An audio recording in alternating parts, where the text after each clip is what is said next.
as I was saying, when we started, it was, okay, we have this farm from my grandfather. What do we do with it?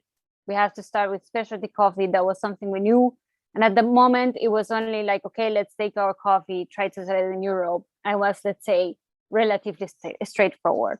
So Andreas is German. We were checking in the German market, okay, knocking doors. It was relatively easy. I knew how the farm behaves, the harvest, how many coffee we had, how much can we process, and let's say it was clear.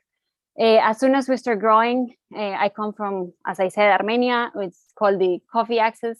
So a lot of friends were like, oh, I heard you're doing this with your farm. Can you take my coffee? You know, we're also trying to export. We're also trying to do something like that. So we started like growing, and we started reaching more and more roasters in Europe. And we realized that the best way of actually having better prices is to have a little bit of more volume of the containers.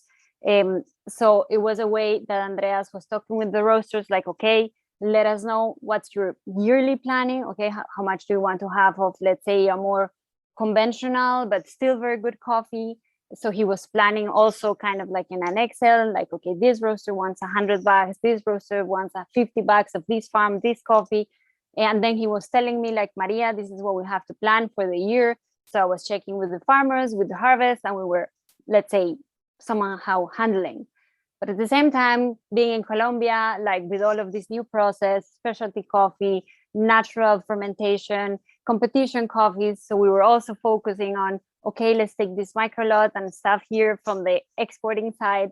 And sometimes we were losing sight of what's happening in the warehouse in Germany. You know, the coffee is running off, and then the client needs the coffee, and it's like, oh my God, okay, we need 3 or 4 weeks to actually export. So that was the moment that we said, we need a solution that we can actually integrate, something that is managing the inventory in the warehouse in Germany, that gives us enough time to plan to actually export the coffee from Colombia. So it's kind of like something is happening or is going to be missing in the future in Germany, that we can plan around the exporting and everything in Colombia. So that's when we actually realized, when we start growing, and also with different products, I would say, okay, we need to go digital and find a solution.